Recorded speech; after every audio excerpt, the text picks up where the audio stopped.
berdirilah dua kerajaan besar di wilayah Jawa Timur, yaitu Kerajaan Jenggala dan Kerajaan Kediri. Kerajaan Jenggala dipimpin oleh Raja Jayanegara dan Kerajaan Kediri dipimpin oleh Raja Jayenggrana. Untuk mempersatukan kedua kerajaan dan menghindari peperangan, maka dijalinlah sebuah ikatan pernikahan antara Panji Asmarabangun, putra Raja Jenggala, dengan Dewi Sekartaji, putri Raja Kediri. Suatu hari kerajaan Jenggala diserang musuh. Ketika pertempuran itu berlangsung, Dewi Sekartaji melarikan diri dan berusaha untuk bersembunyi. Dewi Sekartaji pun menyamar menjadi gadis desa dan tinggal dengan seorang janda dengan 3 orang putrinya, yaitu Kelenting Merah, Kelenting Hijau, Kelenting Biru. Kemudian, Dewi Sekartaji diangkat menjadi anak dan diberi nama Kelenting Kuning. Namun, Kelenting Kuning tidak diperlakukan dengan baik. Setiap hari, ia disuruh mengerjakan pekerjaan rumah, seperti mencuci, memasak, dan membersihkan rumah. Ketika kakak angkatnya sangat pemalas, mereka bisanya hanya menyuruh saja. Kelenting Kuning, cuci bajuku dan selendangku, kata Kelenting Merah dan Biru. Baik kak, balas Kelenting Kuning. Kerajaan Jenggala telah kembali aman. Panji Asmarabangun telah berhasil mengalahkan musuhnya dan menyerangnya. Tetapi ia sedih karena Dewi Sekartaji telah meninggalkan istana. Ia pun bertekad untuk mencarinya. Ia mengerahkan para pengawal untuk mencari keberadaan Dewi Sekartaji. Selang beberapa waktu, seorang pengawal mengabarkan ia bertemu dengan gadis yang mirip dengan Dewi Sekartaji. Di sebuah desa, Panji Asmarabangun berangkat ke desa di Dadapan.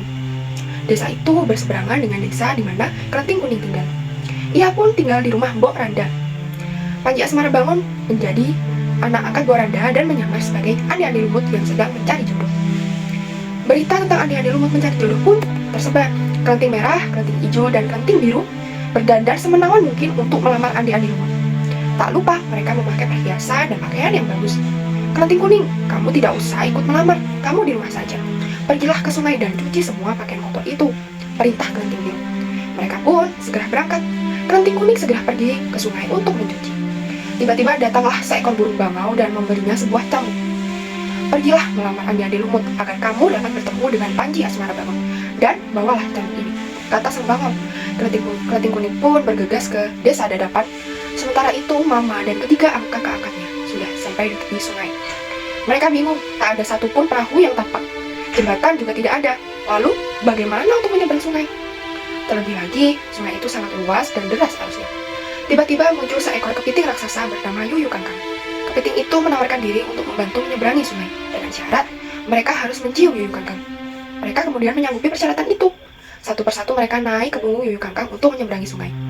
Beberapa saat kemudian, sampailah Kelenting Kuning di tepi sungai. Ia juga bertemu dengan Yuyu Kangkang kembali. Yuyu Kangkang menawarkan jasa itu untuk menyeberangkan dengan syarat Kelenting Kuning harus menciumnya. Kelenting Kuning menolak syarat itu. Ia memaksa Yuyu Kangkang untuk memberangkatkan tanpa syarat. Yuyu Kangkang akhirnya tidak mau menyeberangkan Kelenting Kuning. Kelenting Kuning pun sudah habis kesabarannya. Ia keluarkan cambuk dan memukulnya ke sungai. Seketika air juga surut. Yuyu Kangkang ketakutan. Akhirnya ia mau membantu Kelenting Kuning menyeberangi sungai. Kelenting Kuning segera naik ke punggung Yuyu Kangkang dan sampailah ia ke seberang sungai. Mama dan ketiga kakak angkatnya telah lebih dulu sampai di rumah Mbok Randa. Secara bergantian, Kelenting Merah, Kelenting Hijau, dan Kelenting Biru menunjukkan wajahnya yang rupawan pada Andi-Andi Lumut. Tetapi tak satu pun dari mereka yang terpilih, karena mereka telah mencium Yuyu Kangkang. Beberapa saat kemudian tibalah Kelenting Kuning di rumah Mbok Randa. Akhirnya Andi-Andi Lumut memilih Kelenting Kuning sebagai istrinya, karena ia tahu bahwa Kelenting Kuning adalah Dewi Sekartaji, dan dialah satu-satunya perempuan yang tidak mencium Yuyu Kangkang. Andi-Andi Lumut kemudian membongkar penyamarannya. Ia bercerita bahwa dirinya adalah Panji Asmarabangun. Sementara Kelenting Kuning terkejut sekali melihat Andi-Andi Lumut adalah tunangannya, Panji Asmarabangun. Akhirnya, di depan semua orang, Kelenting Kuning langsung merubah dirinya menjadi Dewi Sekartaji. Semua orang sangat terkejut melihat sosoknya yang sangat menawan. Ketiga kakak angkatnya pun sangat terkejut ketika mengetahui jika sosok yang selama ini ia perlakukan dengan tidak baik itu adalah Dewi Sekartaji. Kemudian, Panji Asmarabangun dan Dewi Sekartaji berkumpul kembali.